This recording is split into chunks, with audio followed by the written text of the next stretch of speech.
Ini dari Zoom-nya kah?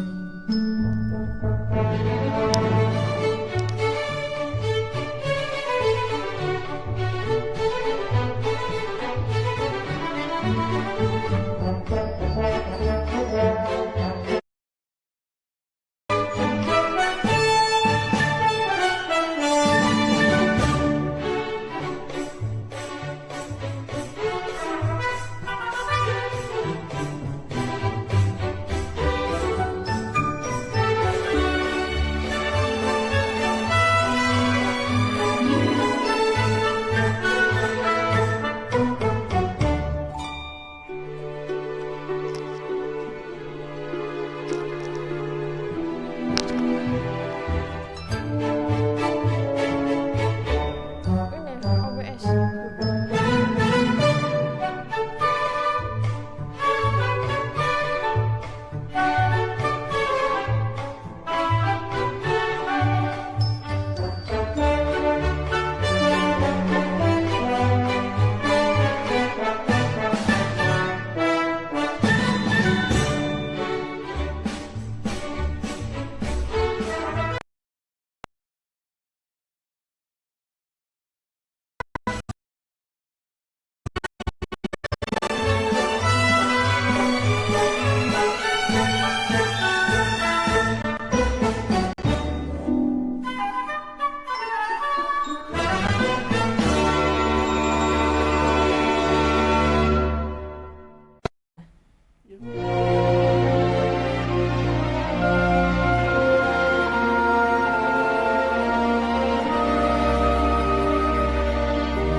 Udah bisa, Pak.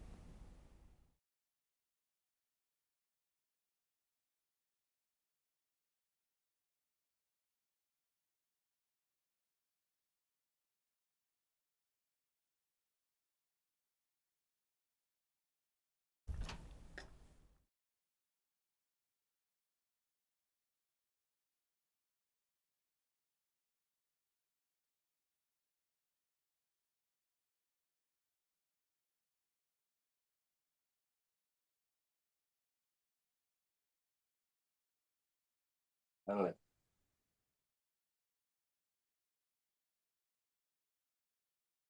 Belum. Tunggu.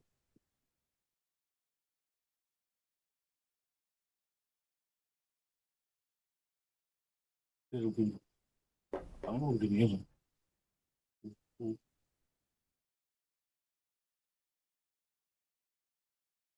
Mimi Chan, enak kan tuh itu? Dia, dia rumah. Cuma enaknya putih motor nggak iso iya.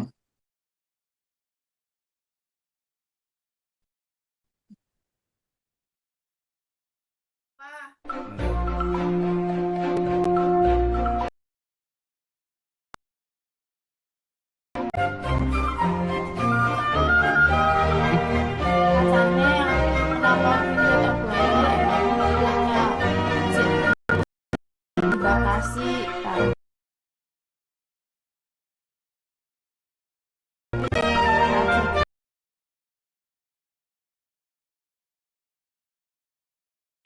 Ceknya disarankan sudah jam 45 menit sebelum keberangkatan.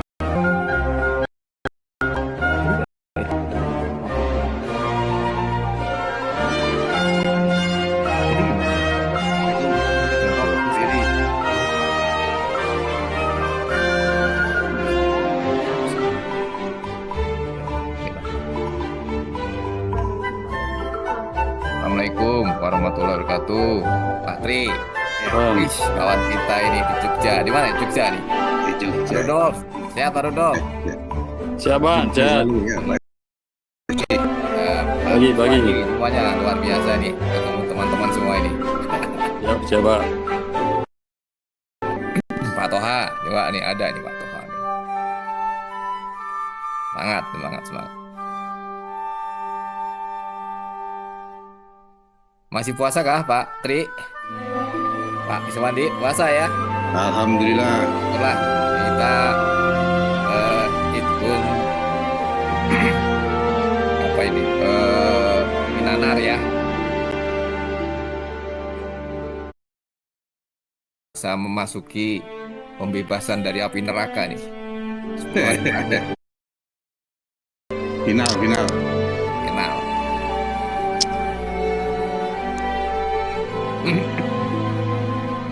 Di mana Pak Iswandi nih? Di mana Pak Is? Tangerang atau di Jogja? Suaranya nggak kedengaran nih Pak Is. BSD, Pak. Oh di BSD ya, wes luar biasa nih. Bagus.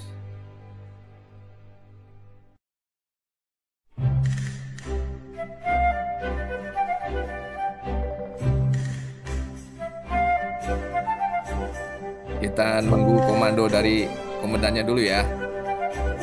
Iya, Pak. Bisa online kan?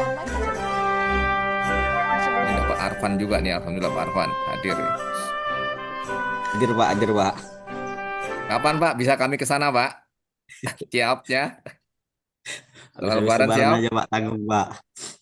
Setelah Lebaran Habis ya? Lebaran Pak. Oke, Nanti kita kabarin, Pak. siap, siap. Ini siang ini saya langsung ke Pekanbaru ini, siang ini. Nanti habis webinar nih. Selamat pagi, Pak Haryadi. Selamat pagi, Bapak. Suara saya terdengar jelas, Pak, di device Bapak.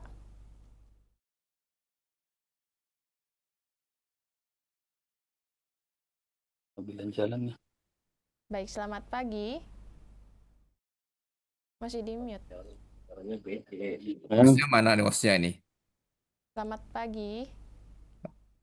Ya Baik, Pak, selamat pagi, Bapak. Suara saya apakah terdengar dengan jelas, Pak, di device Bapak? dengaran. Nah, baik. Oke. Terima kasih. Mohon maaf menunggu sedikit lebih lama ya, 10 menit terlewat Bapak Ibu, ada sedikit persiapan teknis yang sedang dilakukan. Pak Haryadi, kita langsung memulai saja ya Pak ya untuk sesi hari ini. Boleh. Saya izin buka dulu ya Pak.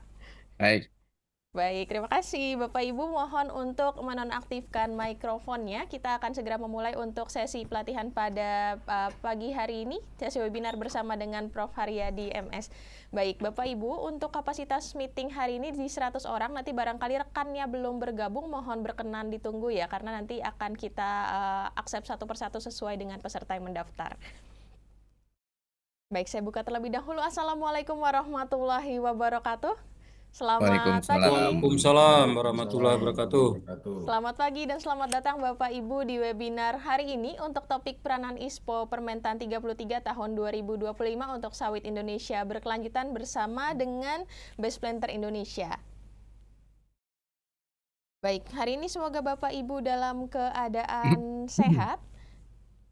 Dan terima kasih telah bergabung bersama dengan Base Planter Indonesia. Saya ucapkan terima kasih karena telah mempercayakan Base Planter Indonesia sebagai wadah pengembangan ilmu Bapak Ibu di bidang sawit.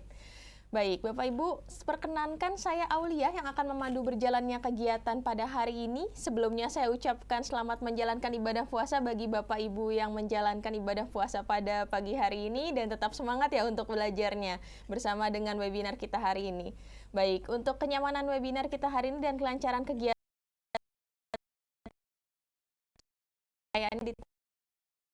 dipersilakan.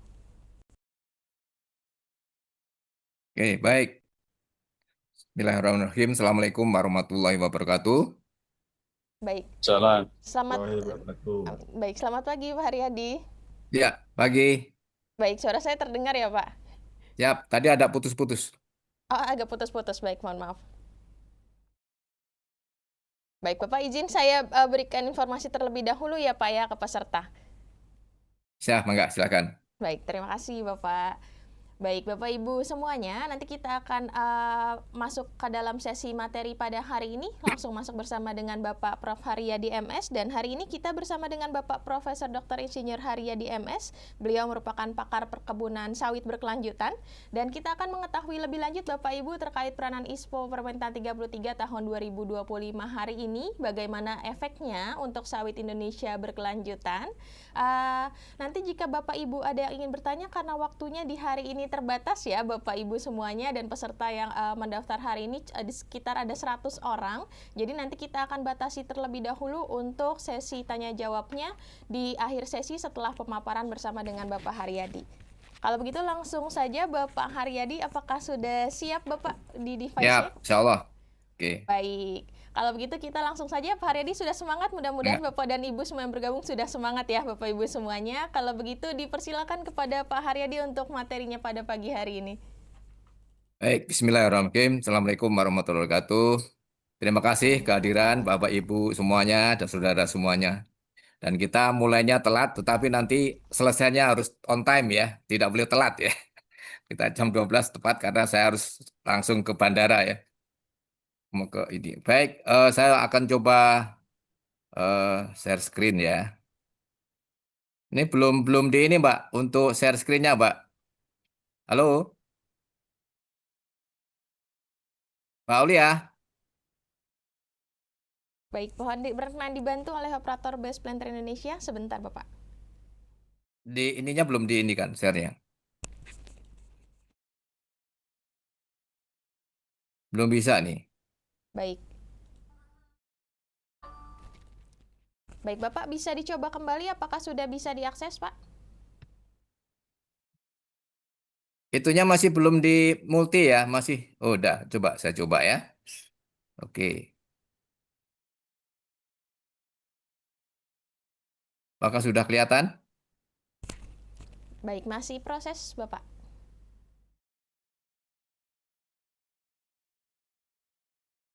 Sudah kelihatan?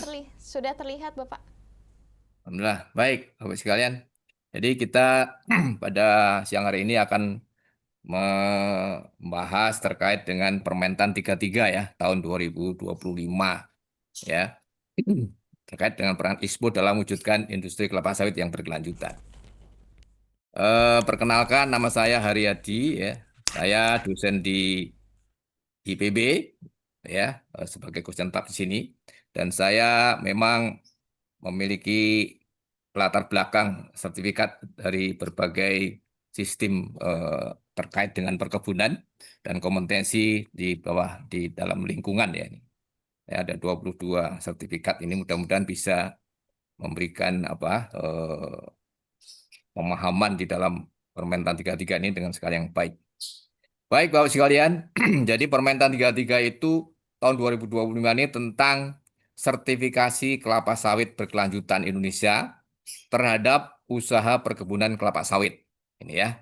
Nah, eh, Permentan 33 tahun 2020 ini merupakan pembaharuan dan penyempurnaan dari aturan sebelumnya, yaitu Permentan nomor 38 tahun 2020 tentang penyelenggaraan sertifikasi perkebunan kelapa sawit yang berkelanjutan atau ISPO. Nah, ini merupakan tindak lanjut atau turunan dari Perpres nomor 16 tahun 2025, Bapak sekalian, tentang sistem sertifikasi kelapa sawit berkelanjutan. Nah,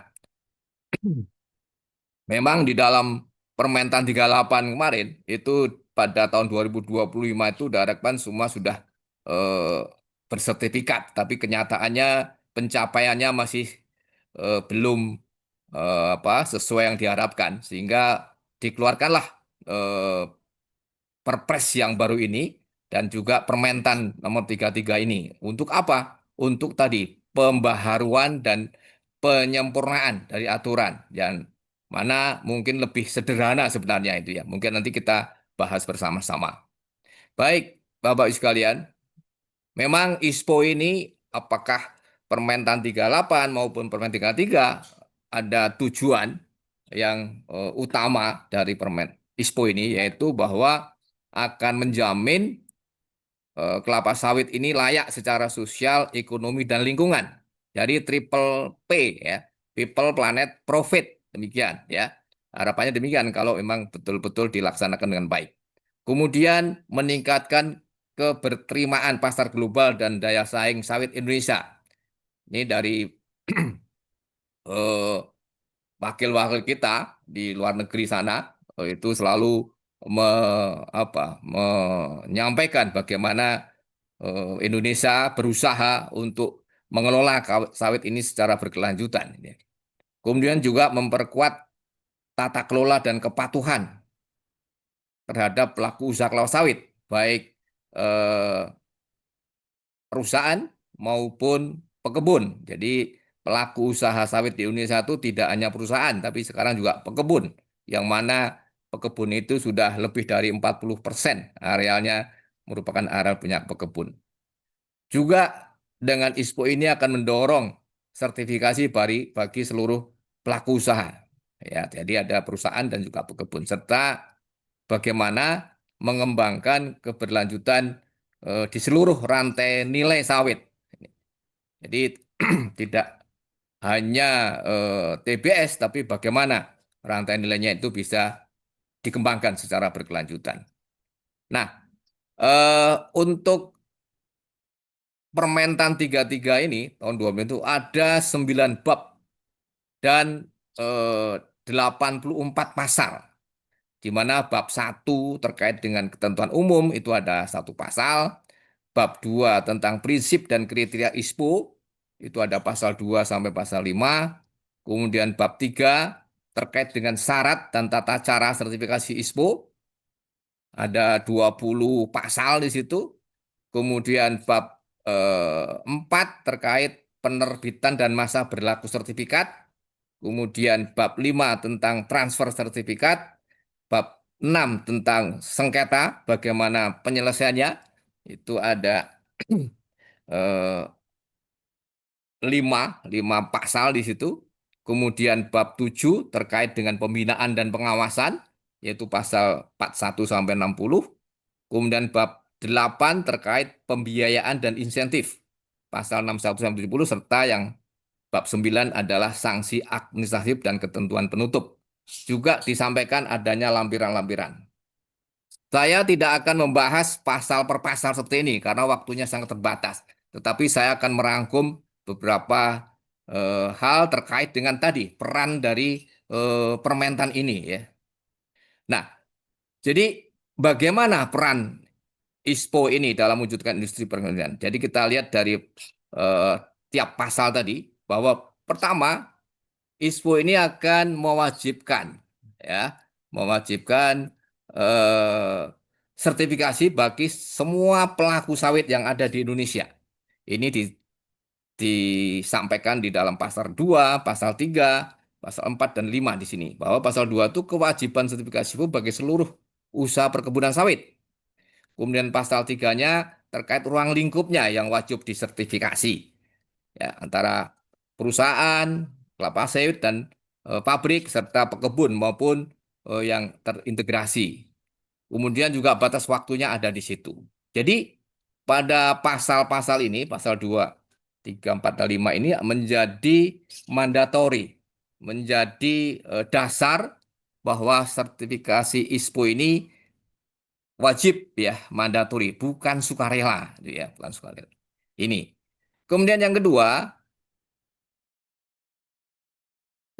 adalah menegaskan bahwa prinsip keberlanjutan yang jelas dan terukur. Di sini ada prinsip dan kriteria yang disampaikan di situ, yaitu pada pasal 6 dan 7 di sini juga disampaikan dalam lampiran. Jadi lampiran itu menyangkut semua indikator yang rinci dan terukur ya. Bagaimana terkait kepatuhan, legalitas, bagaimana terkait penerapan praktek yang baik ya, GAP, kemudian bagaimana pengelolaan dan pelindungan hidup, kemudian bagaimana tanggung jawab ketenagakerjaan, tanggung jawab sosial dan ekonomi masyarakat, serta transparansi dan peningkatan usaha berkelanjutan. Ini ada semua di situ. Jadi indikatornya apa, kemudian kriteria dan juga verifiernya itu apa, ada semua di sana ya. Jadi nanti kalau Anda Bapak Ibu sekalian sebagai auditor itu harus melengkapi semua ini dan juga perusahaan ya untuk ISPO harus memenuhi dari prinsip dan kriteria serta indikator ini. Jadi pada bagian ini menjadikan keberlanjutan yang bersifat operasional dan dapat diaudit. Nah, jadi operasional dan dapat diaudit. Jadi di sini bukan sekedar konsep yang normatif. Nanti semua kalau dalam auditor ISPO ini dilihat satu persatu di dalam prinsip dan kriteria ini. Kemudian yang ini kita lihat bagaimana penyesuaian dan pembaruan dari Permentan 38 menjadi ke Permen 33 ini ya. Jadi dari sisi kriteria memang ada penambahan. Dari sisi prinsipnya sama ya, tetap 7 untuk perusahaan. Kriterianya ada penambahan, tetapi indikatornya menjadi berkurang. Nah, ini ada beberapa penyesuaian di sini. Ya, ada beberapa yang tadinya double dan sebagainya sehingga disesuaikan di sini. Jadi ada sedikit. Kemudian untuk pekebun, wah ini juga ada sedikit perubahan ya. Dan dari prinsipnya sama, ada 5 yaitu kepatuhan perundangan, kemudian praktek yang baik, kemudian pengelolaan lingkungan hidup, transparansi dan peningkatan usaha berkelanjutan. Jadi masih sama prinsipnya, tetapi kriterianya ada pengurangan ya, ada pengurangan dan indikatornya masih sama. Jadi ada beberapa yang penyederhanaan dan juga beberapa penggabungan di sini. Kemudian Bapak sekalian, yang ketiga, apa itu perannya? Yaitu bahwa ISPO ini akan meningkatkan tata kelola dan transparansi dan akuntabel. Jadi bisa dicek ya, akuntabel. Nah, di sini ada beberapa pasal ya yang mendasari peran ini. Yaitu misalnya pasal 8 sampai 13 intinya bahwa situ bagaimana tata cara permohonan ISPO sertifikasi, bagaimana audit, bagaimana nanti menerbitkan sertifikat ISPO, gimana waktunya, gimana pengerjaannya dan sebagainya ada semua diatur di dalam pasal-pasal ini. Kemudian juga bagaimana terkait dengan pengawasannya, terkait dengan evaluasinya dan juga pelaporannya itu juga disampaikan di dalam pasal 14 sampai 20 ini. Jadi ISPO ini berbasis juga kepada bukti, tidak hanya katanya-katanya. Jadi harus ada buktinya, laporannya apa, datanya apa, ya, sehingga nanti itu bisa semua dievaluasi, semua bisa dikontrol dan diawasi. Juga dalam pasal 42 dan 45 sampai 45 ini kalau ada sesuatu di dalam pelaksanaan audit itu merasa keberatan, maka ada proses, ada mekanisasi apa yang harus dilakukan dengan banding atau dengan menyelesaikan sengketa dan sebagainya. Itu diatur di dalam pasal 42 sampai 45 ini. Jadi tidak seorang nanti auditor itu tidak letterlek harus begitu, enggak. Tapi kalau ada yang tidak puas atau merasa ini tidak fair di dalam audit dan sebagainya, ini ada mekanisme untuk mengajukan banding, mengajukan keberatan. Ini diatur oleh ini Permentan ini ya. Kemudian siapa yang melakukan pembinaan, pengawasan ya, baik oleh kementerian, gubernur dan wali kota itu disampaikan di dalam pasal 64. Jadi dengan demikian pada pasal-pasal ini memperkuat bagaimana sistem kontrol, bagaimana eh, internal audit maupun audit yang independen, ya, eksternal audit, dan juga bagaimana mekanisme koreksi jika terjadi pelanggaran. Misalnya di dalam melaksanakan audit itu kok ada sesuatu yang merasa dirugikan, ini bisa melakukan banding, ya, banding. Dan nanti ada proses, ya, ada. Demikian Bapak. Ini yang ketiga, ya. Jadi tata kelolanya itu seperti apa dan transparan. Jadi bisa bisa tertelusuri. Nah, data-data juga harus ada, ya, tertelusuri karena semua berbasis data dan juga di dalam mengelola kebun, mengelola pabrik itu semua dilengkapi dengan SOP, standar operasional prosedur. Nah, sebenarnya jadi SOP-nya itu dilaksanakan atau tidak, buktinya apa. Nah, ini bisa diatur di dalam ini tata cara evaluasi pelaporan dan sebagainya ada di sini, oh sekalian. Kemudian yang keempat, bahwa dalam Permentan 33 ini mendukung pekebun maupun pelaku usaha kecil. Ya, di mana bahwa menurut pasal 2 tadi juga, ya, bahwa ISPO itu wajib bagi seluruh pelaku usaha. Jadi tidak hanya perusahaan besar saja, pekebun pun, koperasi maupun kelompok tani maupun gabungan kelompok tani ini juga diwajibkan untuk sertifikasi FSC. Karena apa? Karena memang pemerintah kita menginginkan produksi sawit kita semua nanti dikelola secara sustainable. Jadi kita bisa akan menepis isu-isu yang lain terkait sawit ini. Ya. Jadi banyak isu-isu terkait lingkungan, terkait sosial, terkait gender dan sebagainya itu bisa ditepis. Wah, kita punya data, ya, punya fakta bahwa kita pelaku usaha sawit di Indonesia itu melaksanakan pengelolaan sawit secara berkelanjutan. Nah, ini perlu data-data. Jadi untuk meyakinkan kita ada isu dan sebagainya, kita counter dengan data. Makanya perlulah ini dokumentasi dan sebagainya, ya. Kemudian pasal 21 sampai 24 itu tentang skemanya sertifikasi bagi kebun, ya. Jadi sudah sampaikan ada apa itu prinsip kriterianya dan sebagainya, sudah ada yang tadi di eh, pasal 5 dan 6 tadi, 6, 7 tadi, ya. Kemudian juga bagaimana ketentuan pembiayaan sertifikasi itu diatur di dalam Permentan 33 ini. Ya, ada bagaimana untuk pekebun itu dananya seperti apa dan apakah ada bantuan dari pemerintah. Pemerintah harus memiliki skema-skema di dalam untuk membantu pembiayaan sertifikasi bagi pekebun maupun pelaku usaha kecil ini, ya.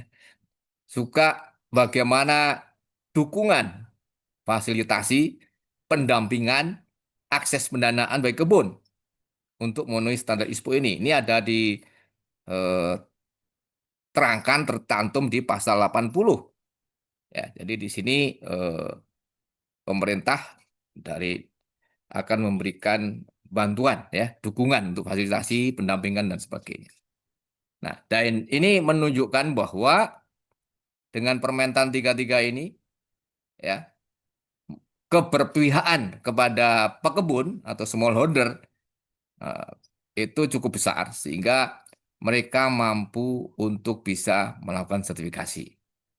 Dan ini ada beberapa model, ya, pendanaan itu ada bisa dari BPDP, ada dari dana DBH, dari dinas dan sebagainya. Ya. Yang keempat. Kemudian yang kelima, apa itu? Nah, kelima ini, bagaimana kita, sawit kita harus bisa memperkuat posisi tawar kita. di pasar global. Ini harapannya demikian. Jadi dengan melaksanakan ISPO ini, ya, kita bisa memberikan posisi tawar yang baik di pasar global. Karena apa? Karena selama ini yang dipermasalahkan itu terkait dengan lingkungan, terkait dengan sosial dan sebagainya. Itu bisa kita eh, tunjukkan bahwa dengan melaksanakan ISPO secara baik ini, maka hal-hal yang diisukan tadi akan bisa kita counter bersama, ya. Jadi di sini di pasal 2 ini kewajiban sertifikat ISPO bagi seluruh pekebun tadi, ya. Dasar demikian. Dan juga punya prinsip dan kriteria, ya. Ini dengan tuntunan global. Jadi kalau kita lihat PNC-nya, prinsip kriterianya antara ISPO dengan RSPO itu hampir 90% sama, ya. Hanya beberapa hal yang masih belum belum sesuai, ya. Artinya belum sinkron, ya. Khususnya terkait dengan gambut, terkait dengan penggunaan paraquat. Nah, ini juga terkait persepsi terkait deforestasi. Nah, ini hal-hal ini yang mungkin perlu disesuaikan misinya ini, ya. Karena kalau di ISPO masih boleh ini gambut asalkan kedalamannya kurang dari 3 meter. Di dalam lapisan terbawahnya bukan pasir kuarsa maupun bukan sulfat masam misalnya begitu. Nah, ini ada permentannya, yaitu Permentan nomor 14 tahun 2009. Ada. Sementara kalau RSPO memang tidak boleh, ya, kalau ada gambut. Nah, ini hal-hal ini yang perlu bicarakan bersama sehingga nanti keberterimaan ISPO ini bisa diterima di skala global. Kemudian juga terkait dengan pengawasan dan pelaporan bahwa dalam pelaksanaan ISPO itu diawasi dan ada buktinya, sehingga ini sebagai poin penting untuk menjamin kredibilitas daripada sertifikasi ini, yaitu pada pasal 14 sampai 20 ini. Dan ini dasar-dasar yang bisa menjadi acuan terkait dengan peran ISPO ini di dalam posisi tawar kita di pasar global. Dan juga ditambahkan juga di dalam ketentuan umum maupun tujuan regulasi, dan sampaikan bab 1 bahwa ISPO ini bertujuan meningkatkan daya saing dan penerimaan produk sawit Indonesia di pasar internasional. Demikian, ya. Jadi dengan dasar-dasar ini bahwa sistem sertifikasi nasional yang kredibel terstandar ISPO akan menjadi alat maupun instrumen yang penting di dalam diplomasi dagang dan juga memperkuat reputasi sawit Indonesia. Karena memang secara akademik, ya, sawit ini dan fakta merupakan salah satu komoditas yang paling efisien di dalam menerapkan input produksi terhadap produknya, gitu, ya. Itu beberapa peran dari ISPO. Nah, jadi kalau kita petakan tadi dari pasal-pasal yang ada dan tujuan dari Permentan 33 ini kita poinkan menjadi 5, yaitu bagaimana kewajiban sertifikasi itu di pasal 2 sampai 5, bagaimana prinsip keberlanjutan dengan adanya prinsip kriteria dan juga verifier-nya tadi, ya, itu ada pasal 6, 7 dan juga lampiran-lampirannya. Kemudian bagaimana tata kelola yang akuntabel itu di banyak pasal, ya, pasal 8 sampai 13, 14 sampai 20 4245 dan juga 64 di situ. Juga bagaimana dukungan terhadap smallholder, bagaimana dukungan terhadap pekebun di dalam melaksanakan sertifikasi ISPO, itu ada di pasal 21 sampai 24, 67 dan 80 di sini. Dan kaitannya dengan pasar global, ya, ini di pasar 67 terkait dengan PNC tadi, ya. Kemudian pasal 14 sampai 20 juga ketentuan dari tujuan yang disampaikan di dalam bab 1 itu sudah ada. Nah, Bapak Ibu sekalian, saudara semuanya, ini adalah prinsip ISPO bagi perusahaan. Tadi ada 7 ya. Ada 7 ya, yang prinsip harus dipenuhi, yaitu kepatuhan terhadap aturan perundangan, bagaimana menerapkan praktek perkebunan yang baik, pengelolaan lingkungan hidup, sumber daya alam dan keanekaragaman hayati, kemudian bagaimana tanggung jawabnya terhadap pekerja, tanggung jawab sosialnya dan pemberdayaan ekonomi masyarakat, dan transparansi. Nah ini, transparansi penting sekali. Dari mana asalnya bahan baku, kemana jual produknya dan sebagainya, transparan semua terkait harga dan sebagainya. Kemudian bagaimana peningkatan usaha yang selalu berkelanjutan. Makanya di dalam penerapan ISPO ini setelah mendapatkan sertifikat, nanti ada selalu dilakukan penelitian tiap tahun.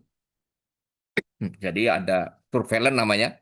Nah, kalau perusahaan setiap tahun, tapi kalau pekebun atau smallholder itu selama 5 tahun itu hanya 2 kali penelitian. Jadi tahun ketiga dan kelima. Ini merupakan juga penyederhanaan.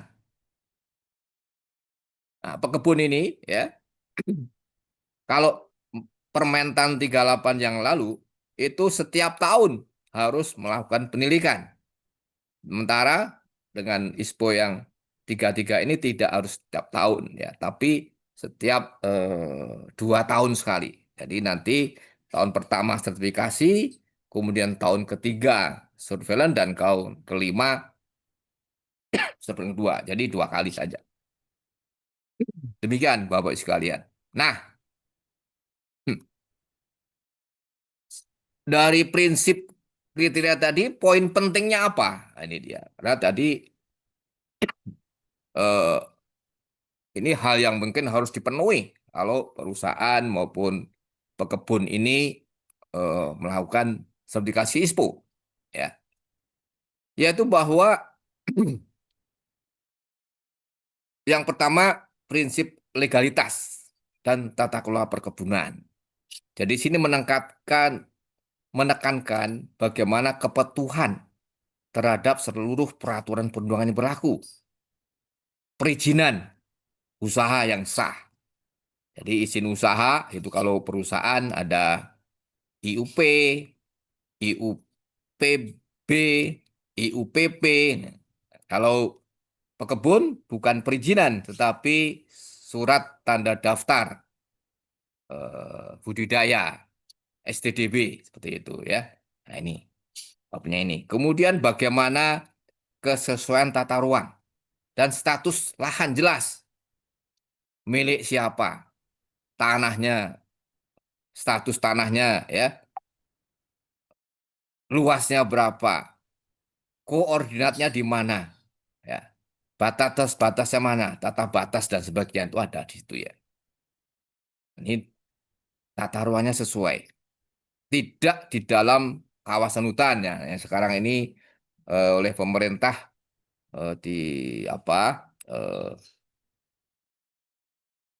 lebih ditekankan tidak boleh ada di kawasan hutan. Ini terkait dengan tata ruang, sekalian. Kemudian bagaimana penerapan sistem manajemennya dan administrasinya yang terdokumentasi ini. Sekalian. Jadi harus ada dokumentasi, ada datanya, ada laporannya. Laporannya kemana? Ke dinas mana dan sebagainya. Itu ada semua ditentukan di sini. Ya. dan juga harus transparan terkait data ini. Tidak dibuat-buat seperti itu ya. Ini kriteria umumnya. Nah, yang kedua yaitu pengelolaan atau penerapan praktek perkebunan yang baik. Nih. Jadi di sini dengan ISPO ini menjamin bahwa budidaya, pengelolaan tanaman, pengelolaan tenaga kerja, pengelolaan input dan sebagainya, pengelolaan lingkungannya dilakukan secara teknis dan efisien. Ya. Nah, di sini bagaimana benihnya unggul atau tidak, ya. Kemudian budidayanya sesuai standar atau tidak. Bagaimana SOP-nya. Nah, masing-masing kegiatan itu memiliki SOP. Juga bagaimana mengelola pemupukan, bagaimana mengelola hama penyakit yang terpadu. Nah, di sini karena sawit itu salah satu tanaman hibrida, yaitu yang bagus adalah yang hibrida, perkawinan antara Dura dan Lucifera ya. Nah, salah satu sifat tanaman hibrida itu adalah responsif terhadap pemupukan. Jadi kalau tidak dipupuk, kekurangan hara, kemudian apalagi kekurangan air, akan pasti produksi akan turun drastis. Ini jadi pemupukan, mengelolanya bagaimana? Kalau pemupukan, bagaimana jenisnya, pupuk apa yang diperlukan? Bagaimana dosisnya? Ya, dosisnya apa? Kemudian kapan waktunya? Ya, di mana tempatnya? Caranya bagaimana? Ini semua sampaikan di situ sehingga pupuk itu lebih akan efektif dan efisien. Kemudian bagaimana upaya peningkatan produktivitas yang berlanjut. Jadi produktivitas tidak hanya sekali naik tapi harus kontinu. Nah, peningkatan kontinu termasuk di sini adalah kualitasnya. Ya, kualitasnya jangan sampai nanti misalnya cara pemanenan itu udah lewat panen baru lewat matang baru dipanen. Jadi kan kualitasnya juga tidak baik. Nah, ini juga diatur semua di dalam GAP ini, Good Agricultural Practices ini. Bagaimana mengelola panen dan pasca panen. Nah, ini sangat penting. Jangan sampai nanti banyak losis, ya. Nah, ini penting sekali. Jadi bagaimana meminimalisir losis pada saat panen dan sebagainya. Ini penting sekali, Bapak sekalian. Kemudian yang ketiga adalah bagaimana mengelola dan memantau lingkungan hidup di sini. Kalau perusahaan harus memiliki AMDAL atau UKL-UPL. Nah, jadi kalau luasannya lebih besar sama dengan 3.000 hektar, itu wajib AMDAL. Kalau kurang dari 3.000 hektar masih bisa UKL-UPL. Tapi kalau ada pabrik yang menghasilkan dampak-dampak yang penting, maka harus ada AMDAL. Ya. Kemudian bagaimana mengelola areal HCV, High Conservation Value, kawasan yang bernilai konservasi tinggi, misalnya sepadan sungai, kemudian mungkin ada habitat satwa, kemudian atau tumbuhan-tumbuhan yang dilindungi dan sebagainya. Ini bagaimana mengawasinya? Jadi ada pemetaan di situ juga, dilindungi. Nah, upayanya seperti apa? Sehingga lingkungan selain untuk produksi sawit, tapi juga untuk konservasi terhadap satwa, terhadap fauna, flora fauna yang juga terhadap daerah-daerah yang memiliki potensi erosi itu bisa dikelola dengan baik. Bagaimana pengelolaan mencegah terjadi kebakaran lahan, pengelolaan limbah, emisi gas rumah kaca, dan juga konservasi tanah dan air. Nah, ini disampaikan di dalam prinsip 3 ini. Ya. Kemudian yang keempat yaitu tentang kerja. Ini khusus untuk perusahaan ya. Kalau untuk pekebun tidak ada ini. Prinsip tanggung jawab tenaga kerja nggak ada ya. Tapi kalau 1, 2, 3 tadi ada ya. Nah, jadi menjamin bahwa hak pekerja dengan hubungan industrial ini yang adil. Jadi tidak ada pekerja anak, tidak ada kerja paksa, upah yang sesuai, tidak boleh upahnya itu di bawah upah minimum. Juga bagaimana dijamin keselamatan kerjanya. Jadi K3-nya bagaimana perusahaan ini betul-betul memperhatikan ya keselamatan dan keselamatan kerja, penggunaan APD, kemudian adanya markar-markar dan sebagainya itu ada semua di sini. Juga diberikan kebebasan pekerjanya itu untuk membentuk serikat pekerja. Jadi kebebasan membentuk serikat pekerja. Ini perusahaan harus memberikan dukungan untuk itu ya. Kalau toh misalnya pekerjaannya nggak mau ya nggak masalah, tapi perusahaan harus memberikan dukungan, kebebasan bahwa pekerjaan ini mau berserikat atau tidak, membentuk PSI atau tidak gitu ya. Kemudian yang kelima, ini juga untuk di perusahaan, sedangkan di masyarakat tidak ada di sini ya.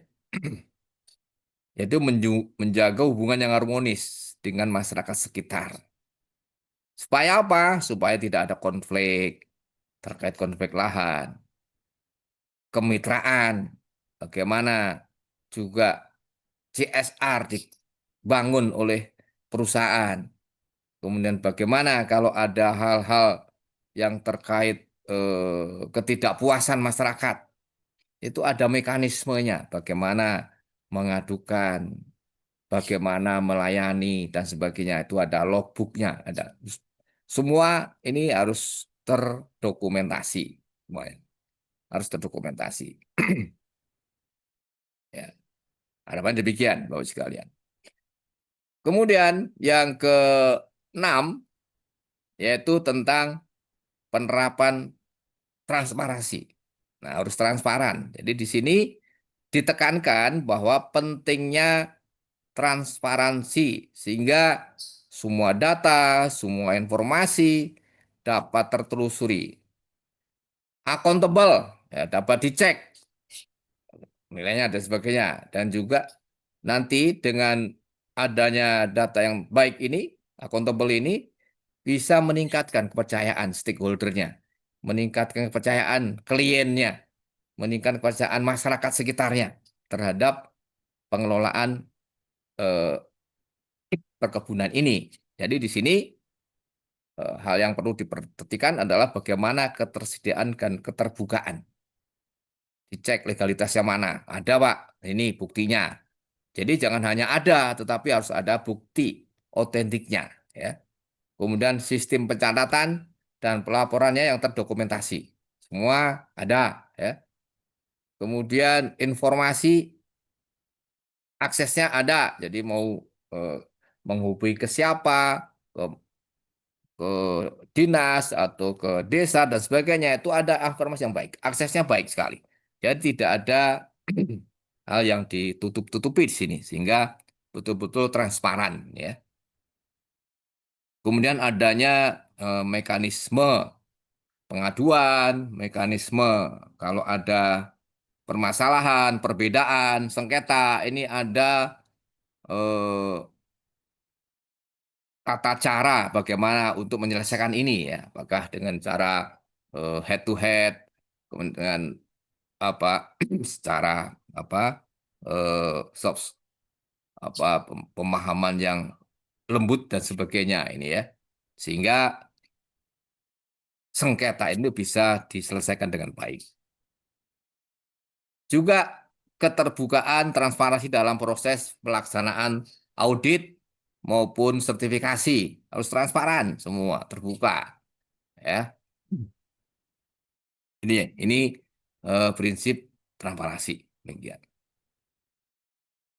Kemudian yang ketujuh ini yaitu peningkatan usaha berkelanjutan. Ini prinsip ketujuh, yaitu menekankan bahwa perbaikan itu terus-menerus dilakukan, continuous improvement.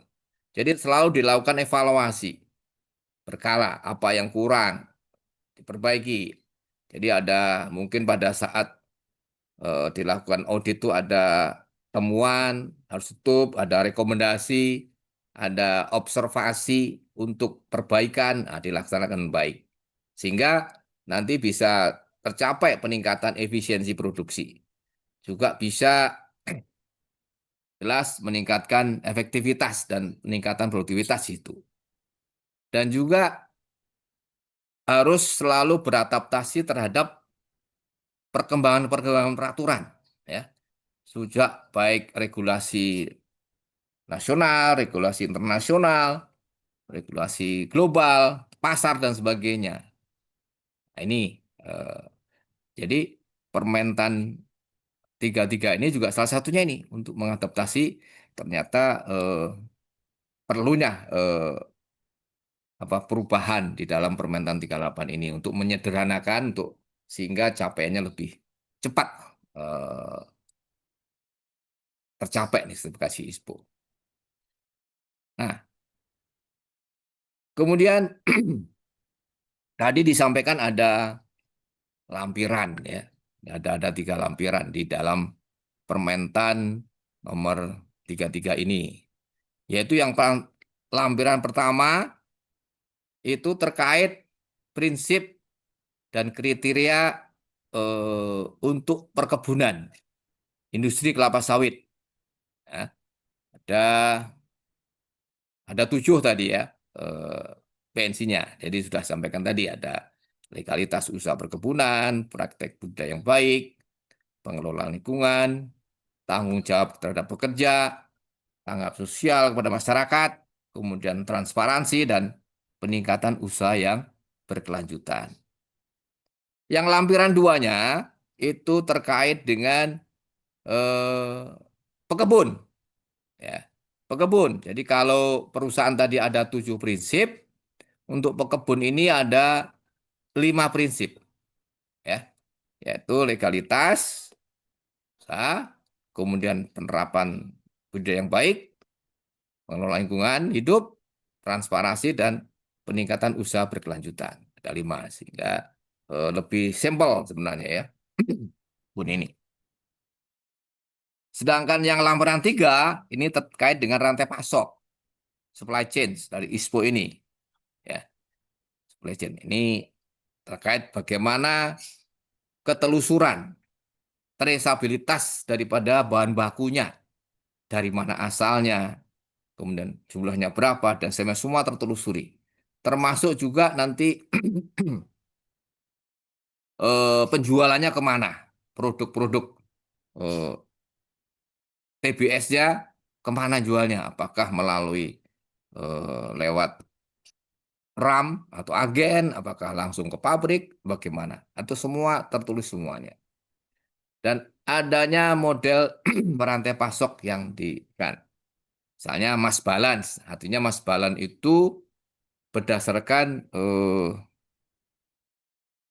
perimbangan mana produk-produk yang sudah bersertifikasi ISPO dan tidak bersertifikasi ISPO, ya. Jadi kalau perusahaan dengan sistem mass balance itu ada bahan bakunya, TBS-nya misalnya dari perusahaan, dari inti yang sudah sertifikasi ISPO. Ada lagi yang mungkin bukan dari perusahaan, dari petani atau dari mana, ya, yang mungkin belum sertifikasi ISPO. Nah, di sini nanti produknya yang bersertifikasi ISPO itu dasarnya adalah bagaimana imbangan persentasi dari bahan baku tadi, ya. Jadi nanti produk si CPO yang dihasilkan itu dihitung berdasarkan mass balance, berdasarkan perbandingan antara bahan baku mana yang bersertifikat ISPO, mana yang tidak atau belum bersertifikat ISPO. Demikian kalau mass balance, ya. Nah, kemudian pencatatan bahan baku sawit yang bersertifikat berapa. Semua ada pencatatannya. Bagaimana cara mencatat dan sebagainya. Itu ada di dalam lampiran 3 ini. Dan juga mekanisme pengawasan dan juga mekanisme audit rantai pasok. Itu disampaikan di dalam lampiran ini, Pak Jika. Nah, ini tadi kita udah bahas bagaimana perannya, tujuannya, dan juga prinsip kriterianya. Secara garis besar, kami sampaikan itu yang tertulis di dalam Permentan 33, Bapak sekalian. Jadi, Permentan 33 ini berperan sebagai dasar regulasi utama untuk implementasi sertifikat ISPO. Melalui apa? Yaitu tadi melalui pengaturan standar yang berkelanjutan. Ada beberapa standar-standar, ada peraturan, regulasi, dan sebagainya. Ada audit, juga dilakukan pengawasan, ya, dan juga bagaimana ISPO ini juga akan mendukung perbudayaan. Sehingga pengembangan industri sawit nanti akan berlangsung secara legal. Legal. Karena apa? Karena memang patuh terhadap hukum yang berlaku, baik di regional, nasional, maupun dunia, gitu ya, global. Juga tata kelolanya transparan, akuntabel, berkelanjutan, dan bisa menjadi bahan yang kompetitif di pasar global karena kita sudah punya sertifikasi ISPO. Demikian Bapak Ibu sekalian, secara garis besar bagaimana Permentan 33 ini berperan di dalam mewujudkan industri kelapa sawit Indonesia yang berkelanjutan. Dasarnya apa? Dasarnya tadi ada dari pasal-pasal yang disampaikan di dalam Permentan itu, kemudian juga bagaimana prinsip-prinsip dan kriteria yang ada, ya, dan dilengkapi dengan lampiran itu. Salah satu lampiran itu isinya apa-apa yang harus dilakukan. Jadi ada prinsipnya, ada kriterianya, ada indikatornya, dan juga ada verifiernya apa. Semua ada di sana. Ya, mungkin sebagai pemantik di sini, silahkan Bapak sekalian kita diskusi saja, saling melengkapi. Dan kalau ada yang tidak jelas, nanti bisa kita diskusikan bersama. Demikian Mbak Aulia ya, 1 jam cukup ya. Ya, nanti kita lanjutkan dengan diskusi. Silakan. Jadi memang saya tidak merinci, menampaikan dari isi tiap verifier dan sebagainya. Itu perlu waktu dan sebagainya ya. Jadi tidak, jadi kami menyampaikan secara garis besar ini. Baik. Demikian. Terima Kalau kasih mungkin banyak. kalau ada yang bertanya, monggo silahkan. Baik, terima kasih banyak Bapak Prof. Haryadi untuk ilmunya pada pagi hari ini, Pak. Kita mulai untuk sesi diskusinya ya, Bapak. Sudah ada yang raise hand beberapa orang. Dari Bapak Nandang Hidayat terlebih dahulu, boleh dipersilakan. Selamat pagi, Pak Nandang. Selamat pagi Mbak Aulia. Dari Selamat mana gitu pagi, Pak nanti ya? Bapak. Sampaikan dari mana gitu. Selamat siang Prof. Haryadi. Yang Ya, perkenalkan saya Nandang dari PT Solo Nova Alami Indonesia Prof. di mana itu? Di Bogor Prof. Di Bogor. Cilengsi. Oke. Ya, ini Prof. Saya bertanya terkait dengan ISPO ini. Tadi salah satu tujuannya yaitu untuk menjamin perkebunan layak secara lingkungan. Iya, Di mana salah satu prinsipnya yaitu praktik berkebun yang baik. iya, Gitu. Yang ingin saya tanyakan kan, kalau perusahaan perkebunan ini identik dengan aplikasi pestisida, Prof. iya.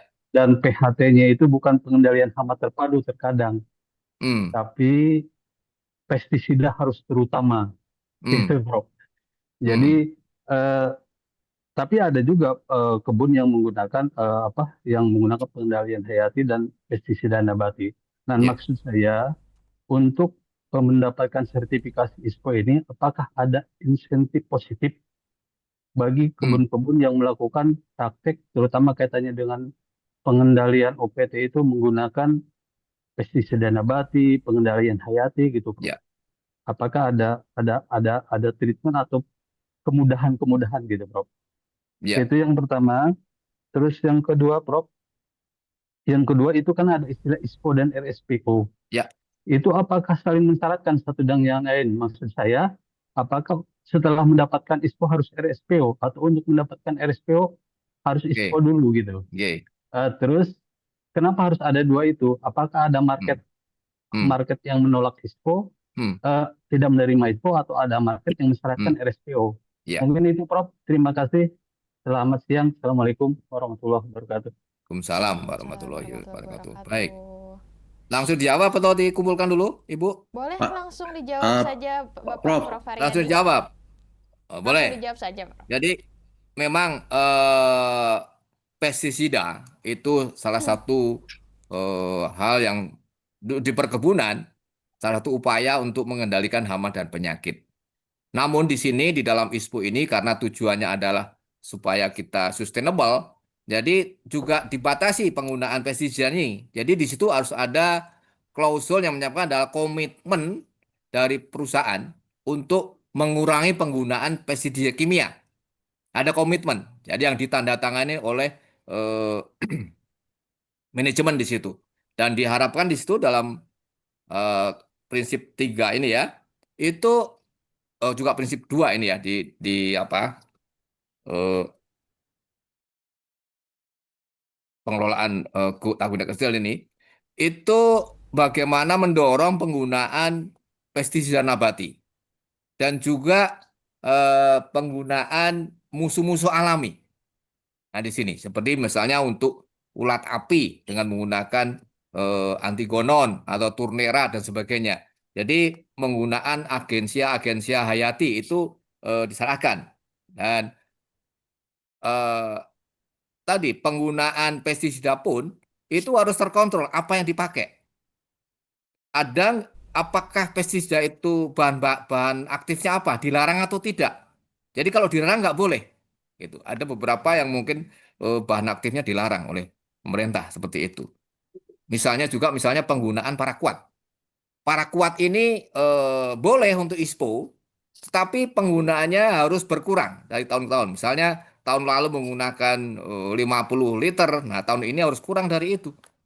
Karena eh, komitmen seperti ini aturannya. Jadi paraquat salah satu pestisida yang herbisida yang penggunaannya sangat terbatas. Begitu, Pak. Jadi harapannya memang kalau menggunakan eh, menerapkan PHT, pengendalian hama terpadu, terpadunya ini tidak hanya kimia saja, secara biologi bagaimana, secara ada secara teknis bagaimana ya, secara kultur teknis seperti apa. Nah, ini juga diterangkan. Kemudian yang kedua, ISPO dan SPO itu memang dua skema yang sebenarnya berbeda ininya, dasarnya berbeda. Kalau ISPO dasarnya adalah legalitas, mandatorinya adalah kepatuhan terhadap perundangan. Sementara kalau RSPO itu dibentuk oleh untuk ekonomi, kelompok-kelompok yang memang tujuannya untuk market ya, ekonomi. Jadi, nah di Indonesia itu semua yang mengelola sawit itu wajib ISPO. Tapi untuk RSPO itu hanya perusahaan atau koperasi apa yang termasuk dalam anggota RSPO.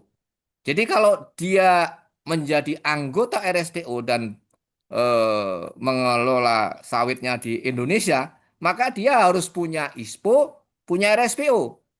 Tapi kalau dia bukan anggota RSPO ya boleh ISPO saja, karena nggak wajib bagi RSPO itu nggak wajib begitu. Jadi tidak ada tadi harus RSPO harus IPO dulu nggak seperti itu ya. Dan bahkan sekarang ini kalau perusahaan itu atau unit itu anggota RSPO bisa bersama-sama. Sekali auditor datang langsung audit ISPO RSPO. Karena hampir sama tuh apanya prinsip kriterianya sebenarnya itu ya.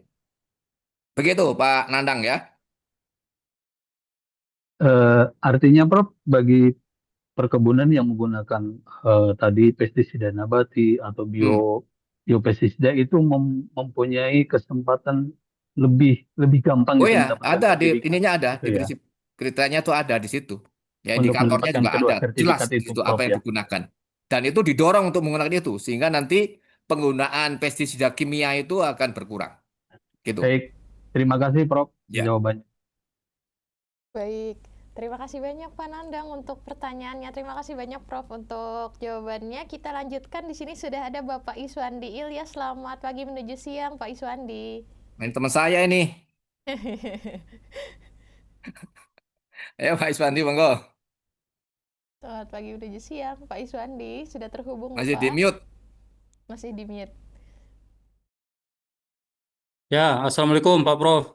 Salam. Waalaikumsalam. Iya. Oke, ini kan ISPO mandatori wajib ya. Hmm. Mungkin saya concern di pekebun Pak Prof. Kalau Hmm. perusahaan Ya. mungkin given ya.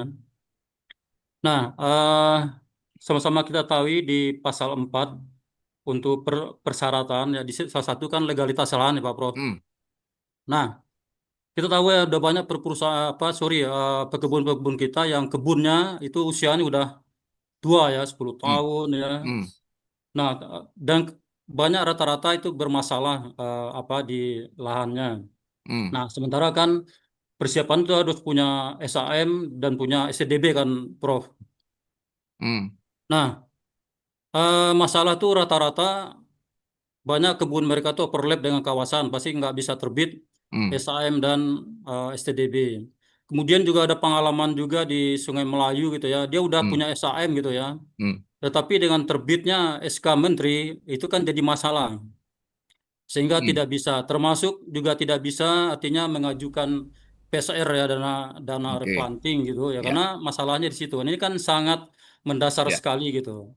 Sangat Oke. mendasar. Padahal ini mandatori ya. Jadi Ya. bagaimana pekebun kita akan mendapatkan sertifikasi ya sementara Hmm. untuk landasan dasarnya itu bermasalah gitu. Nah, kira-kira dalam hal ini kira-kira apa saran atau solusi dari Pak Ya. Pro gitu ya? Karena ini Oke. juga berkaitan pendamping kita untuk PT Pekebun itu untuk mendapatkan PLSR dan yang lain. Demikian Baik. Prof, makasih. Assalamualaikum warahmatullahi wabarakatuh. Waalaikumsalam warahmatullahi wabarakatuh. Baik, terima kasih Pak Iswandi ini. Mungkin Pak Iswandi udah tahu sebenarnya jawabannya ya. Mencoba saya aja. Jadi gini, Pak Iswandi, untuk pekebun itu tidak harus SHM. Lahan itu legalitas lahan tidak harus SHM. Bisa SKT, bisa girik, ya. Bisa letter C, bisa, boleh. Amin ya. Nah, kalau punya SHM memang itulah apa yang paling tinggi adalah SHM yang dipilih. Tapi Pak dengan SKT pun boleh. Jadi kemudian kalau lahannya di kawasan termasuk kawasan, nah ini sudah SHM kok di kawasan juga sama kemarin di HGU kok kawasan kan gitu yang terjadi selama ini. Iya, Nah, ini bagaimana? Kalau menurut alur pemberian lahan itu kan areal hutan itu ada eh, boleh kawasan yang dipergunakan untuk perkebunan, yaitu hutan yang dapat dikonversi, HPK namanya. HPK itu boleh di Indonesia tuh boleh untuk kawasan perkebunan. Hanya syaratnya ya, untuk bisa menjadi HGU atau SHM itu harus ada dua tahap itu. Pertama harus ada pelepasan dulu kawasan, pelepasan kawasan hutan oleh Kementerian Kehutanan. Nanti ada surat pelepasan kawasan, baru kemudian diurus di ATR BPN untuk legalitas lahannya. Jadi ada dua tahap. Sementara kalau dia bukan kawasan, hanya satu tahap saja. Jadi langsung ke ATR BPN ke ini. Nah, barangkali ya pada saat pengurusan dulu, nah, tidak ada ini surat pelepasan kawasannya ini sehingga sekarang dipermasalahkan. Mungkin demikian Bapak kali, ya. Jadi nah, bagaimana kaitannya dengan itu tadi? Nah, barangkali memang ini harus secara legowo sampaikan ke apa Kementerian Kehutanan atau Dinas Kehutanan bahwa begini-begini sehingga dikeluarkanlah pelepasan kawasan itu, gitu. Itu baru di eh, apa dikeluar dengan ATR BPN ini. Kalau masing-masing ngotot ya nggak akan ketemu karena masing-masing punya dasar.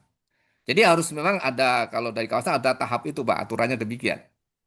Nah, kalau kok dulu bisa terjadi begitu, nah itulah Indonesia. Kadang-kadang ada yang dilewati kan gitu kan.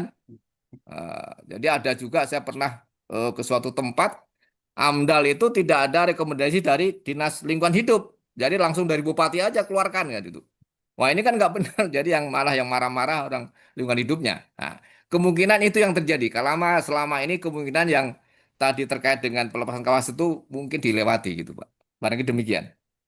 Ya, Ya, Prof. ya.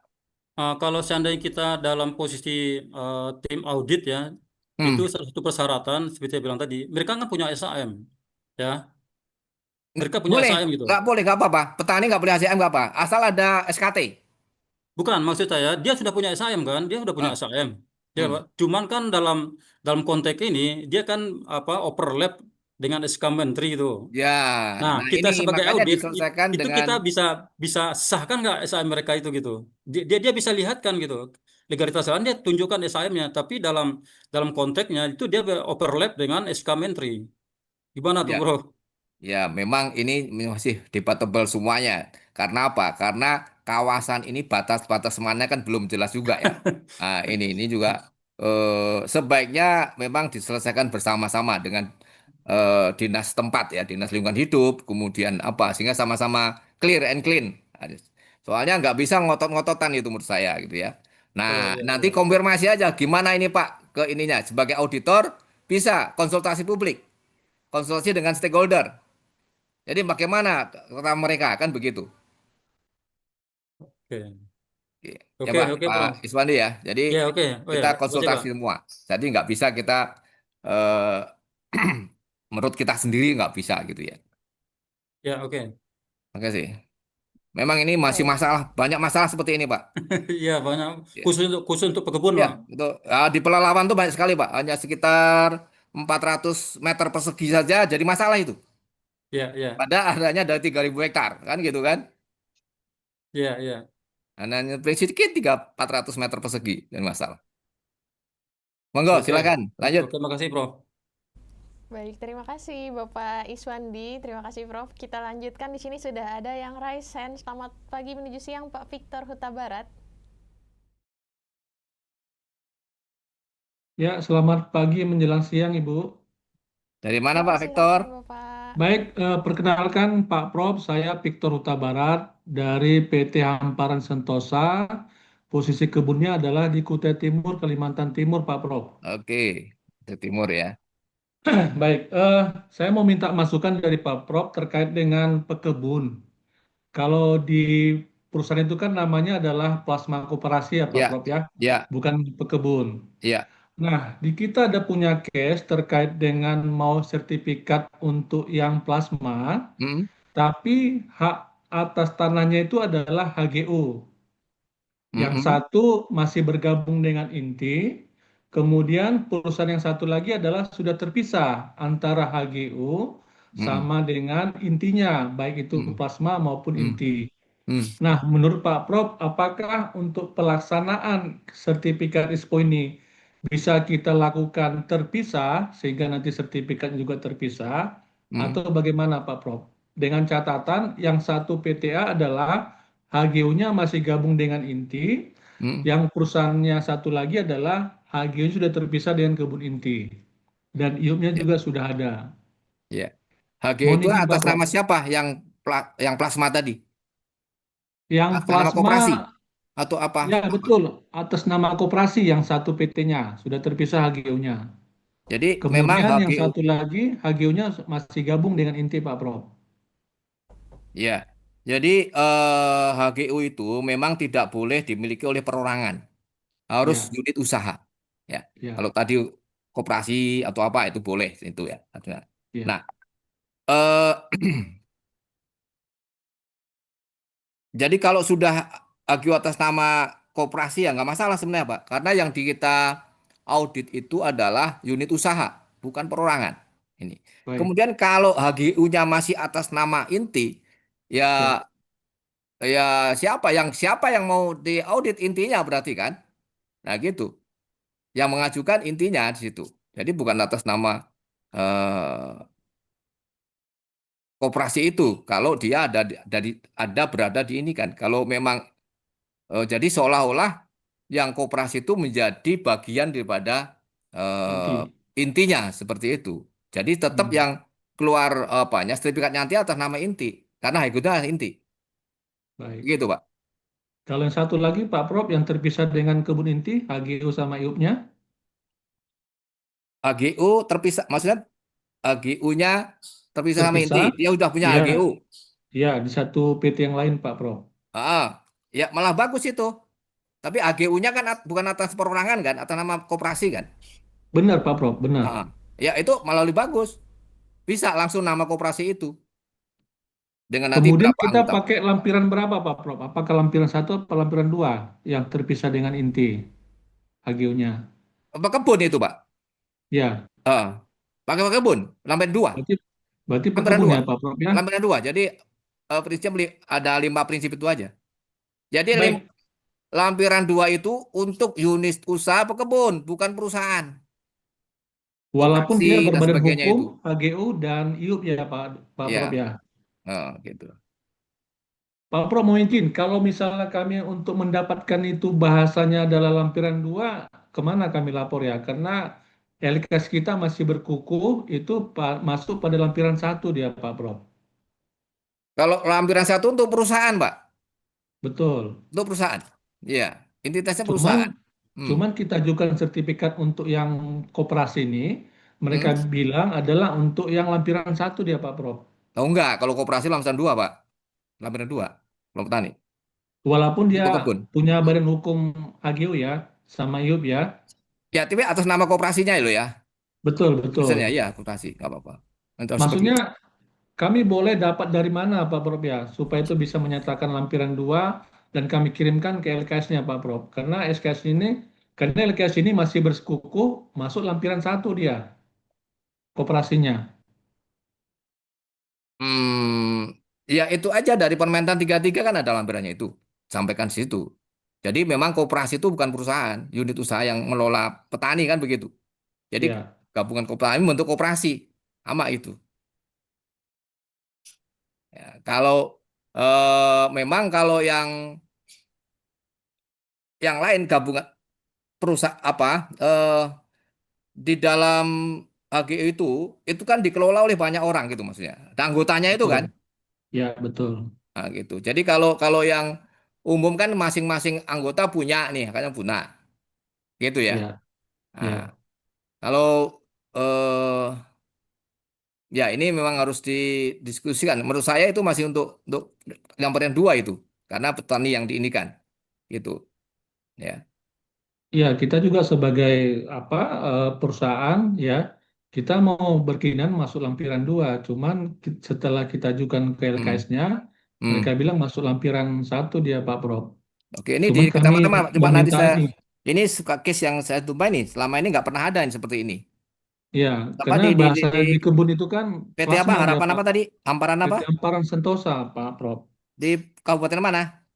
Kabupaten Muara Kaman, Oh, Murakaman ya, Murakaman. ya, Oke. Oh, dekat Kalimantan ini. Timur. Kute Kute Timur atau Kute Kertanegara nih? Kutai Kartanegara, Muara Kaman, Kukar kan? Pak Prof. Kukar Ya, ini. betul, Kukar betul, bukan betul. Kutim ini, Kukar. Yang Kuti yang satu lagi Pak Prof, yang Oh gabung ya. dengan Inti. Ya, kemungkinan saya akan mau ke sana nanti, Pak. Saya rencana setelah Lebaran juga mau ke sana ke Kukar, Pak ya. Tapi Siap, ke daerah Sebulu dan sebagainya. Nanti siap. coba saya juga ini kan nanti ya. Mudah-mudahan ada Ya. jalan keluar terbaik. Ini suatu Kebetulan apa? Case yang kebetulan baru dekat saya kebunnya temuin ini. dekat 10 juga itu Pak Prof. Oke, ya. Oke, terima kasih informasinya Pak Victor ya. Oke, makasih Pak Prof Sama-sama. informasinya. Baik, terima kasih Pak Victor. Bisa dilanjutkan. Di sini sudah ada yang resen kembali Prof dari Pak Tri Haryadi. Selamat Ya, pagi ini menuju teman saya siang nih, Pak teman Tri. SMP saya ini. Wah, teman SMP Baik, ya Prof. oke. Terima kasih Mas Prof. Haryadi. Sama ini, teman namanya panjang saya. Nomor 3 ya. Betul. Baik, saya mohon konfirmasi ini. Pertanyaannya gini, kalau di Permentan yang lama 38/2020 itu kan dijelaskan di pasal 9 untuk perusahaan perkebunan yang akan mengajukan ISPO itu ada di poin D itu kan harus ada PUP. Tertulis di situ penetapan kelas kebun. Tapi di permentan yang baru ini di syarat untuk perusahaan di sini kok nggak tertulis ya ada Ya, PUP. nggak ada Pak sekarang Pak. Hanya perizinan perizinan Ya, perizinan berusaha. aja. Kemudian persetujuan lingkungan. Jadi PUP-nya masih diperlukan nggak Pak untuk yang sekarang Pak? Ya, sementara ini disederhanakan, nggak pakai syarat Pak. Oh, Tidak nggak menjadi menjadi syarat syarat. untuk Permena 33 ini. Ya, saya lihat di PNC-nya juga nggak ketemu di Nggak PNC ada. 1 nggak. Sudah nggak ada. Ya. Jadi PUP udah nggak ada lagi. Ya, memang ini menjadi salah satu penyederhanaan pembaharuan tadi. Seperti juga yang di petani itu juga ada beberapa penyederhanaan. SPPL itu nggak ada lagi syarat sebagai syarat di situ. Jadi syaratnya harus ada STDB aja atau dengan lahan saja begitu. Dan Oh, juga ICS-nya harus 1 kalau petani. Itu aja, nggak 2. Jadi ada memang di Permentan 33 ini lebih banyak yang disederhanakan, Pak. Sehingga baik. Jadi harapannya lebih cepat begitu. waktu pengajuan awal tidak perlu PUP dan waktu nanti ada Nggak ada. pertama kedua pun tidak diperlukan Nggak PUP. ada. Iya, iya. Terima kasih Pak Prof. Ya, sama-sama. Assalamualaikum. Waalaikumsalam. Baik, terima kasih banyak Bapak Pak Tri untuk pertanyaannya. Baik, masih ada waktu, Prof. Kita kembali di kolom chat dulu. Di sini ada dari Boleh. Bapak Andi Reza dari APSKS. Selamat pagi, Ya. Bapak. Bapak Monggo. Andi Reza, bisa menyalakan mikrofonnya. Selamat pagi. Pagi. Pagi, dipersilakan Pak. Monggo, silakan. Baik, terima kasih Pak atas kesempatannya. Mohon izin, nama saya Andi Reza. Saya dari APSKS NSK dari Kabupaten Rokan Hilir. Iya. Pertanyaannya tadi begini Pak, bagaimana sih masa depan? Oh ya Pak, perkenalkan saya alumni IPB Pak, Oh ya. IPB. Kembali ke daerah sebagai petani kelapa sawit, pengurus di asosiasi. Bagus. Di kecamatan apa, Pak? Kabupaten Rokan Hilir Ya. Pak, Kecamatan apa? Bagan Sinembah. Saya mau ke Pucut, Pak. Ke Pucut Hari Pak ini ya? saya ke Pucut. Oh, ke Pucut Pak. Ya Ya, Pak, Rokan di Hilir. Pucut juga ada kawasan kami Pak. Ya. Di perusahaan Pak atau di petani?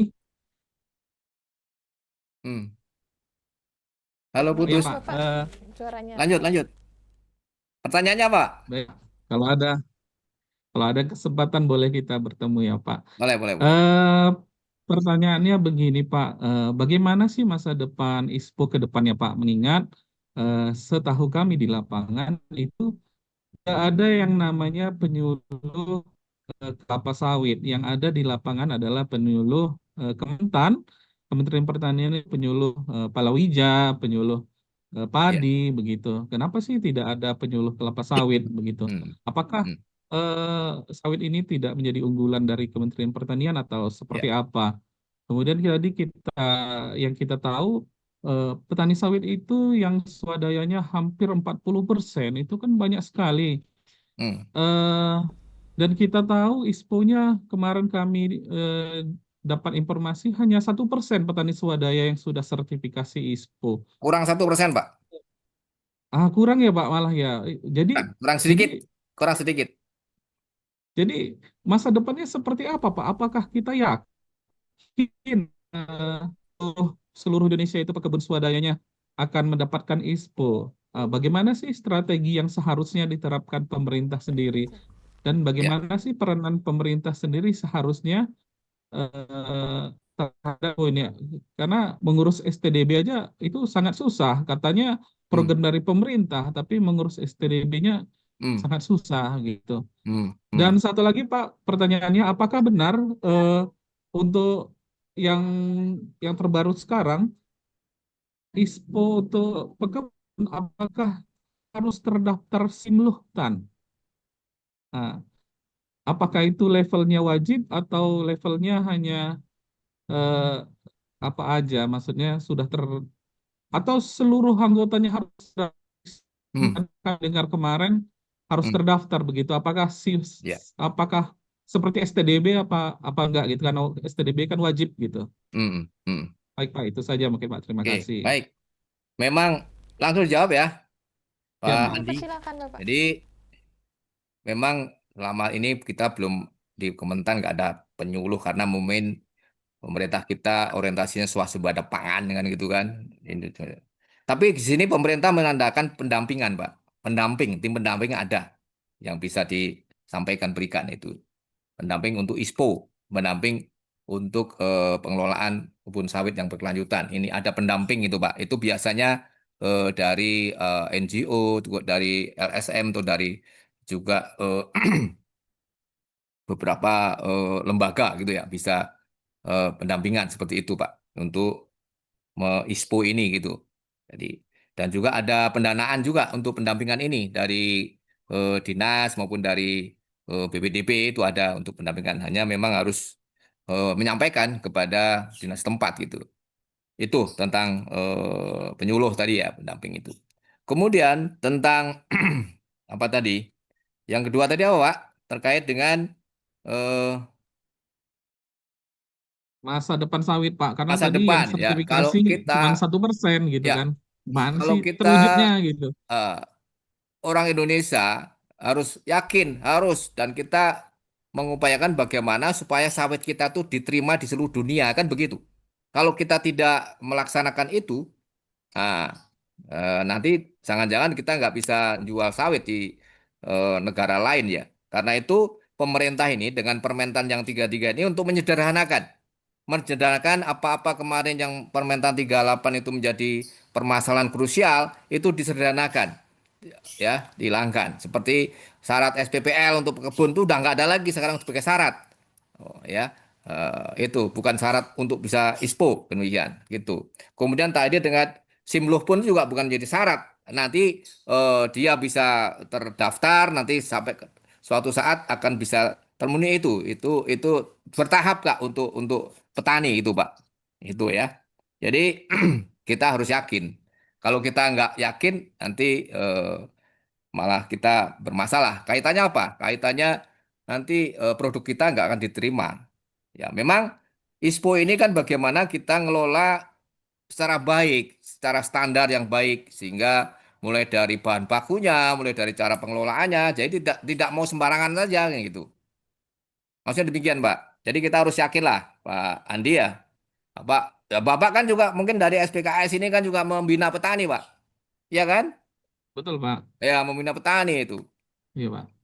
Ya. Ya, Pak. Di Kabupaten Rokan Hilir cuma ada 2, Pak, yang sertifikasi itu yang petani swadaya, Pak. Ya, ya Makanya itu dibina ya, itu ya. Bagus lah seluas Bapak. Nah, ini peran Bapak Kabupaten inilah Rokan sebenarnya. Hilir cuma Karena memang nggak cuma ada 2, penyuluh Pak, itu. khusus, itu tadi. Bapak sebagai orang LSM yang bisa membantu mereka. Gitu, Pak. Baik, Pak. Oke. Baik. Terima kasih banyak Bapak Andi Reza. Dilanjutkan di sini masih ada waktu. Bapak Vincencio sudah raise hand. Selamat pagi menuju siang Bapak. Monggo, Pak Vincent. Jelas Pak ya. Jelas. Baik. Banyak kesempatannya Profesor dan tim yang sangat baik sekali kesempatan untuk kami. Saya Vincent dari Sanggau, Kalbar, Sanggau. Ulun saat ini Pak. Food Iya. System. Iya. Nah, mungkin tidak bertanya Pak, tapi butuh masukan aja misalnya ada Boleh. pengalaman kita dengan ini. Bagus. Ya, kita sharing aja, Pak. Bagus. Pak, tantangan itu banyak loading RAM itu ya. Nah, itu yang Ya. menjadi di kalangan petani ini sebagai Agen-agen petani maksudnya gitu ya.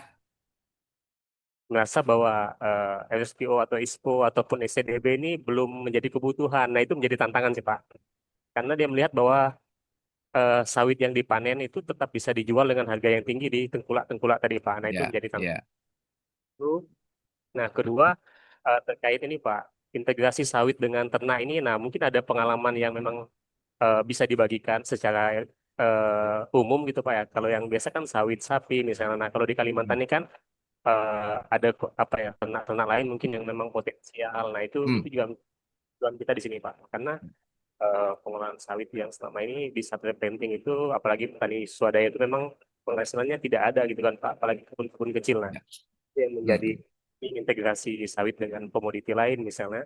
Kalau pertanian itu memang di sini padi gogo itu Pak yang dikembangkan selama masa sawit belum produktif itu dikembangkan. Nah, setelah sawitnya produktif, nah tidak ditemukan banyak peluang-peluang lain Pak Ya. yang Ya. saja Pak. Bro, terima kasih banyak atas kesempatannya. Salam dari Tunggal. Baik, terima kasih Pak Vincentius. Jadi memang betul ya. Jadi RAM ini memang kadang-kadang juga menjadikan penerimaan petani menjadi lebih rendah karena dari harga pabriknya kan seperti itu ya. Itu mungkin juga memang sudah menjadi juga concern pemerintah bagaimana ini tadi mempercepat dari petani itu bisa sampai ke pabrik. Ya, itu harapannya demikian ya. Dan juga tadi kalau integrasi tadi ya. Memang kalau dengan tanaman pangan itu pada saat TBM dengan padi, dengan jagung, dengan TBM. Setelah dewasa udah ini, nah ini memang harus dicari tanaman yang tahan naungan. Mungkin apakah dengan lengkuas, dengan empon-empon apa seperti itu. Atau dengan ternak tadi, tidak hanya sapi. Ada misalnya kami di Bengkulu ada kambing, ada ayam. Juga di beberapa tempat ada dengan menggunakan madu. Jadi madu yang asli Pak ya, madu. Madu itu dengan stup-stup itu di bawah pohon sawit tuh hidup dengan baik. Itu. Terima kasih Pak Vincent. Saya tadi menambahkan saja, bagus. Kalau apakah kita bisa belajar soal budidaya jamur sawit ini Pak? Siapa nanti Pak ya? Bagaimana? Jamur sawit. Jamur sawit. Oh ya, bisa aja nanti bisa. Boleh hubungi nanti kami ada pakarnya itu tentang jamur ya. Karena khusus itu jamurnya. Kalau salah itu yang tumbuh jamur liar. Karena di pabrik kami, saya juga kebetulan mengelola pabrik dan kebun di Jonggol ya. Itu kita nanam jamur itu ternyata tidak benar ininya, sehingga yang keluar yang muncul malah jamur-jamur liar. Ya, bukan jamur-jamur yang memang dari tandan itu gitu. Memang harus bagus, harus khusus ya, benar khusus itu. Karena bahan siramannya, air siraman pun juga akan berpengaruh itu. Oke, bisa lanjut?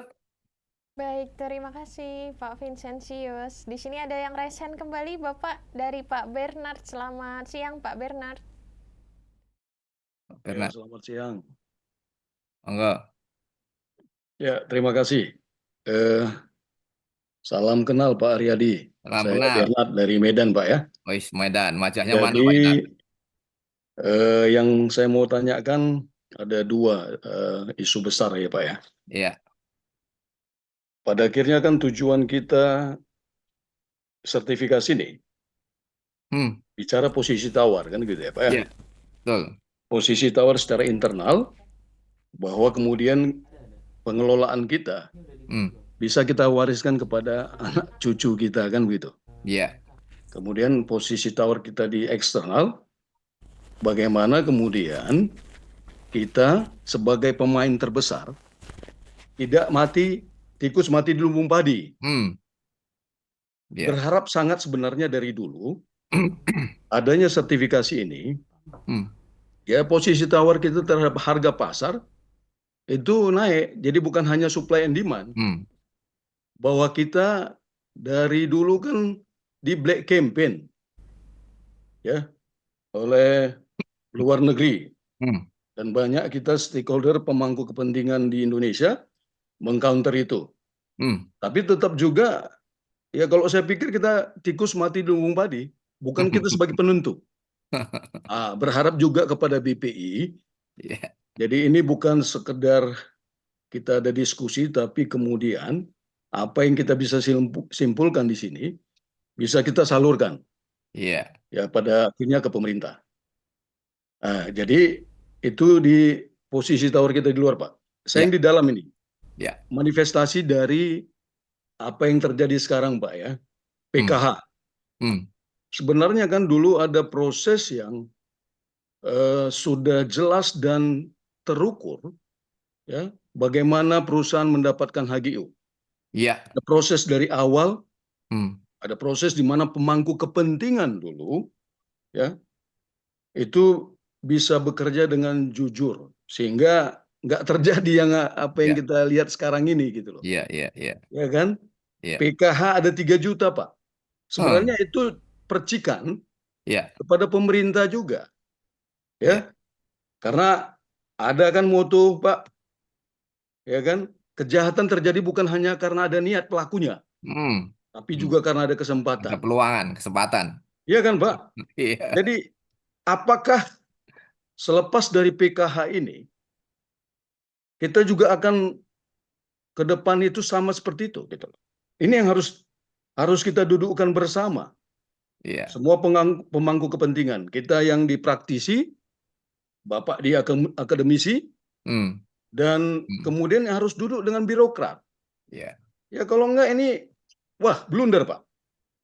Ya bagaimana kemudian kita mau wariskan kepada anak cucu, ya kalau itu tadi, moto tadi masih terjadi, gitu loh. Ya. Nah ini mungkin bisa coba Bapak Baik. tanggapi. Makasih. Kemudian untuk yang kedua, posisi tawar kita eksternal, tentunya Pak, ya walaupun di soybean ya, di kedelai, itu kan ada sertifikasi juga. Ya. Tapi kemudian mereka juga mengarahkan ke biodiesel. Sebenarnya kan pada satu sisi, ya kita bakar makanan, ya kan? Tapi memang nggak bisa tidak ketika ya bagaimana kita dapatkan harga yang memang tidak anjlok, bisa menyamankan kita, ya apa kebijakan yang ada sekarang biodiesel itu menjadi solusi. Tapi bagaimana kemudian ya dari CPO ini itu kita fokus terhadap diversifikasi hasil olahan yang lain, Pak. Artinya apa? Populasi kita yang banyak ini, ketika kita manfaatkan CPO lebih banyak di dalam, orang luar kan berteriak, Pak. Posisi kita udah yang atur. Ini harus sampai ke sana gitu, Pak. Iya. Ya kan? Sehingga kita tidak sampai kepada yang saya maksud tadi, tikus mati di lumbung padi. Bagaimana Bapak melihat ini, menyorot ini? Saya pikir itu aja Pak Aryadi. Baik. Terima kasih Pak Prof. Terima kasih. Kita coba yang kedua dulu ya. Jadi memang untuk aturan PKH dan sebagainya itu kita berdoa Pak. Mudah-mudahan pimpinan kita, khususnya Presiden, mau mendengar saran-saran dari para ahlinya. Saran-saran dari akademisi, dari ahlinya dan sebagainya begitu. Karena pengalaman selama ini sudah ini dicuekin aja, rektor kumpul 100 rektor sampai 1000 rektor kemarin juga nggak didengar kan itu ya. Harapannya kita berdoa saja, semoga mau mendengar saran-saran. Saran-saran juga banyak sekali sudah Pak. Nah itu ya. Yang pertama ya. Nah emang kemudian izin Pak Aryadi, ya. sebelum lanjut, maksud saya kalau saran itu lebih kepada kebijakan yang ada sekarang salah atau gimana? Ya ada beberapa yang salah, Jadi kalau misalnya itu ya, kenapa tanaman sawit masuk ke kawasan katanya gitu? Mungkin dulu salah dalam pengelolaan hutan. Ada dulu dana istilahnya ada reboisasi, tapi nggak dilaksanakan. Jadi hutannya akhirnya terlantar begitu. Melihat tanah yang terlantar tidaknya akan masuk. Justru sawit ini kan menghijaukan hutan yang rusak sebenarnya kalau lihat sejarah seperti itu. Nah hal-hal seperti ini harus juga dipahami gitu ya. Itu. Jadi bagaimana dulu kesalahan siapa sebenarnya kan gitu. Mungkin kehutanan juga salah. Mungkin karena tidak ada reboisasi dengan baik. Misalnya demikian. Padahal Pak Aryadi, ya. Panitia B itu pemangku kepentingan semua sektor, semua lini. Iya, BPN. Iya. Kenapa bisa bobol? Ya, artinya jangan pula kemudian perusahaan menjadi kambing hitam gitu loh. Maaf. Ya, justru ini. Jadi kita harusnya pejabat-pejabat kita, pimpinan kita, mudah-mudahan bisa mendengarkan dan juga betul-betul amanah gitu. Betul-betul amanah, jangan hanya mengejar sesuatu saja kan gitu ya. Banyak sekali kemarin ditangkap-tangkap juga deh beberapa pimpinan kan begitu kan. Karena melaksanakan hal yang tidak baik. Jadi harapannya demikian kami. Karena kalau toh mereka nggak mau mendengar, tutup mata kuda saja ya. Memang repot, kita semua repot itu Pak. Ya. Kemudian terkait dengan tadi posisi tawar dan sebagainya tadi ya. Memang Pak, produk-produk perkebunan juga pertanian itu adalah buyer market. Jadi apa kemauan pembelinya seperti apa? Kalau pembelinya maunya begini ya kita harus ikutin syarat-syarat pembeli itu. Kita tidak bisa menjual produk yang tidak diinginkan pembeli. Nah inilah Makanya salah satu negara yang harus mensyaratkan ini, itu, nah kita ikutin. RSPO harus RSPO harus tidak. Nah, ada beberapa negara yang tidak mensyaratkan.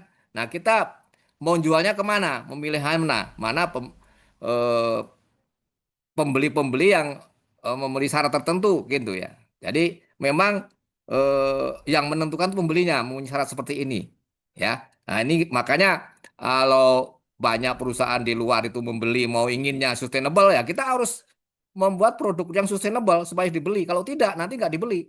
Nah, juga misalnya nanti pabrik pabrik akan ekspor CPO-nya. Di sana mensyaratkan harus sustainable. Nah, jadi dia harus bahan bakunya harus sustainable. Kaitannya apa? Kaitannya nanti kalau petani-petani suppliernya itu juga nggak sustainable, makanya nggak akan dibeli oleh perusahaan itu kan begitu. Nah, ini harus dicerahkan ke semuanya supaya kita sama-sama lah untuk memperbaiki sawit kita ini sehingga betul-betul nanti bisa diterima di semua bidang ya. Kemudian terkait hilirisasi, memang betul sekali tidak hanya biodiesel saja, Pak. Produk dari SIPO itu banyak sekali, Pak ya. Banyak sekali. Bahkan sekarang itu ada lebih dari 300 jenis produk gitu dari hilirisasi dari produk CPO maupun PKU dan sebagainya. Termasuk untuk energi, misalnya dari cangkangnya, dari penelnya dan sebagainya. Seratnya pun juga bisa bermanfaat, gitu ya. Jadi bisa untuk biochar dan sebagainya. Jadi setuju sekali dan pemerintah sudah mengalang ke situ. Jadi dalam Perpres nomor 16 ini sudah ke arahnya ke sana, Pak. Jadi ada untuk hilirisasinya, Pak itu. Demikian, Ya Pak ya. kalau saya lihat Malaysia masih jauh dari kita, Pak. Dari konteks diversifikasi hasil olahan CPO. Iya. Nah, jadi ya lagi-lagi memang pemerintah harus betul-betul kalau ini menjadi apalah primadona ya. Iya. Devisa terbesar non migas kan gitu Pak diklaim, Betul. ya kan? Betul. Makanya saya pikir untuk mendapatkan banyak diversifikasi hasil olahan sehingga memanfaatkan populasi kita yang banyak Indonesia, ya tentunya kan kita nggak akan ekspor keluar. Iya. Nah, posisi tawar kita menjadi kuat. Hanya Itu diperbaiki dulu, Pak, sistem dalam negerinya ini, Pak. Ya itu dia, Perbaiki dulu itu dia yang kita maksud Pak. Gimana Ya. ini supaya birokrat ini jelas. Jadi fokus dan kemudian balai-balai penelitian kita jangan pula Senin Kemis mati nggak mau hidup segan gitu loh. Ya, ya itulah. Karena sekarang untuk penelitian, untuk pendidikan, tuh dananya kan sebagian dialihkan untuk MBG, Pak. Itu yang terjadi saat ini. Makanya harus perbaiki Itu ini. pula Pak. Ya. Jadi kita juga ini ya. Kemudian oke, baik Pak, mungkin begitu ya. Setuju sekali ya, Pak. Oke Pak, saya pikir itu aja. Makasih Pak Haryadi. Enggak, terima kasih. Terima Bagus kasih sekali Pak informasinya. Bernard. Baik, Bapak, Pak Haryadi boleh satu pertanyaan terakhir ya Pak ya. Boleh, Di boleh. sini ada Boleh, terakhir. pertanyaan terakhir yang sudah ada di kolom chat dari Bapak Alkaf. Apakah bisa menyalakan mikrofonnya? Baik, selamat pagi menuju siang Pak Alkaf. Saya coba bacakan dulu ya Pak ya. Untuk pertanyaannya, jika sudah dilakukan audit ISPO Stake 2 sebelum diundangkannya Permentan 33 tahun 2025 Pak, apakah harus dilakukan audit ulang menyesuaikan dengan GAP Permentan yang baru atau bagaimana Bapak? Jadi gimana? Sudah stage 2 atau belum? Iya, sudah di sini sudah dilakukan audit ISPO Stage 2. Oke. Jadi kalau sudah ada surat edarannya ya Dirjen Bun ya tentang tata cara itu. Jadi kalau sudah ada stage 2 tapi sertifikat belum keluar ya, maka harus ada gap analisis. 1 hari HOK, 1 HOK. 1 hari saja ngedep, nanti mengecek kembali persyaratan ini terkait dengan ISPO yang baru ini. Jadi ada disyaratkan adanya gap analisis. Kalau dia sudah tahap 2 belum keluar sertifikat. Gitu. Kalau sudah tahap 1 belum tahap 2, maka dia harus nanti tahap 2 itu menggunakan yang aturan yang baru ini. Begitu. Pak, siapa tadi yang bertanya? Bapak Alkaf, Pak. Pak Alfa, oke. Alkaf. Baik, Gitu silakan Pak jawab Aka ya. Pak Alkaf. Jadi Pak Baik, Alkaf kalau begitu, gitu. Jadi kalau sudah tahap 2 tapi sertifikat belum keluar ya ada gap analisis oleh auditor itu. Ya, nanti dari beberapa prinsip kriteria yang sudah close tadi, apakah ada beberapa hal yang masih ini enggak terkait dengan permentan yang baru ini gitu. Itu ada tata waktunya 1 HOK, Pak. Kemudian saya kemarin juga melakukan hal itu, Pak. Ada di salah satu perusahaan di Aceh sana yang memang karena terkendala kemarin bencana dan sebagainya itu, nah sehingga mereka tertunda, sertifikatnya nggak keluar, sehingga dilakukanlah gap analisis ini, Pak. Demikian, mohon.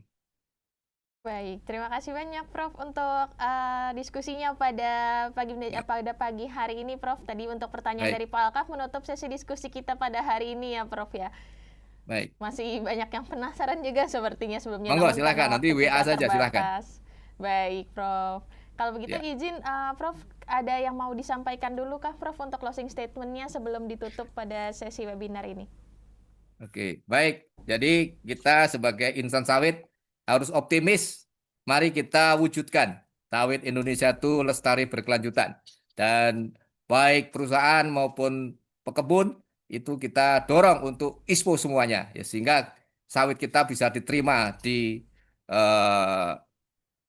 nasional, internasional, ya, bahkan dunia dan akhirat, gitu ya. Jadi di akhirat nanti halal soalnya pekerjaan kita, tidak ada tipu menipu ya.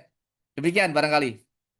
Baik, terima kasih banyak Prof untuk ilmunya pada pagi hari ini. Mudah-mudahan berkah juga ya untuk Prof ya, karena Amin. banyak memberikan sharing ilmu hari ini kepada Bapak Ibu semuanya, Bapak Ibu peserta. Mudah-mudahan juga dari Bapak Ibu peserta bisa diterima dengan baik ilmunya dan bisa diimplementasikan terkait keberlanjutan sawit untuk permentan yang baru seperti itu. Kalau begitu izin kita foto bersama terlebih dahulu ya bersama dengan Bapak Prof Terima kasih. Haryadi. Boleh kepada Bapak Ibu untuk menyalakan kameranya, kita berfoto bersama dahulu. Sudah standby semua di depan device-nya. Baik, masih saya tunggu Bapak Ibu, bisa dinyalakan terlebih dahulu untuk kameranya. Baik, kita Langsung mulai aja, Mbak. untuk Nggak foto semua bersamanya dinyalakan. ya Bapak Ibu semuanya. Yuk. Baik, 1, 2, 3. Boleh sekali lagi, 1, 2, 3. Baik, terima kasih banyak Oke, Prof terima untuk kasih. ilmunya pada hari ini.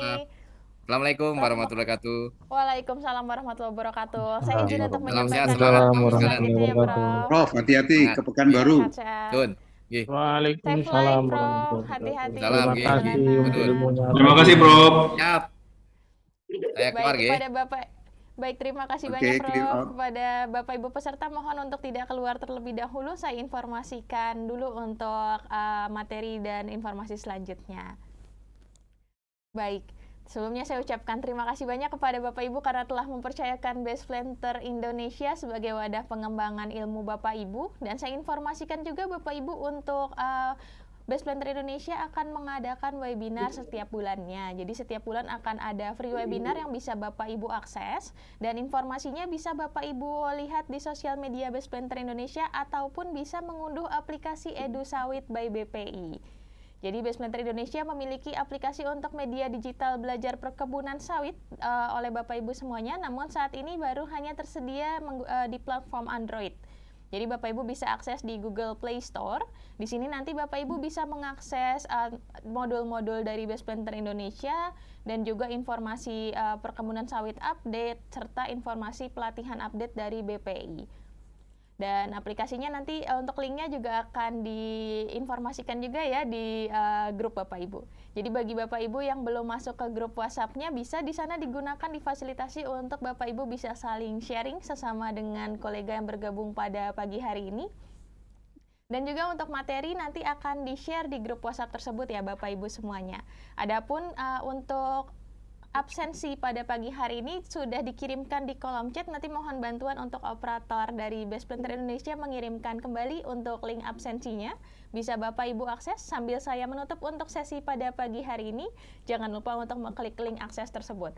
Dan saya informasikan juga Bapak Ibu untuk pelatihan terdekat dari Best Planter Indonesia yang bisa Bapak Ibu ikuti dan bisa Bapak Ibu amankan terlebih dahulu kursinya untuk event online yang akan datang. pada tanggal 4 April nanti terkait untuk materi sistem rantai pasok TBS terkait kebijakan ISPO melalui Zoom meeting. Dan juga di tanggal 13 April nanti akan ada topik inovasi dan optimalisasi drone di perkebunan sawit. Serta di tanggal 7 April nanti akan ada topik peningkatan serapan hara pupuk pada akar sawit.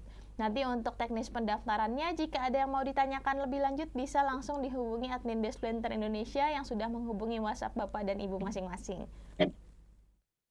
Nah, kalau begitu untuk informasi selanjutnya nanti bisa Bapak Ibu tanyakan kembali di grup WhatsApp yang sudah tersedia. Kalau begitu saya mewakili dari tim Base Planter Indonesia dan narasumber mengucapkan terima kasih banyak kepada Bapak Ibu untuk kehadirannya dan partisipasi aktifnya pada sesi webinar hari ini. Dan mohon maaf untuk segala kekurangannya selama berjalannya kegiatan dan juga kendala-kendala teknis yang terjadi. Selamat menjalankan ibadah puasa bagi Bapak Ibu yang menjalankan. Kalau begitu saya tutup untuk sesi webinar pada hari ini. Bapak Ibu semuanya, sampai bertemu kembali di kesempatan selanjutnya.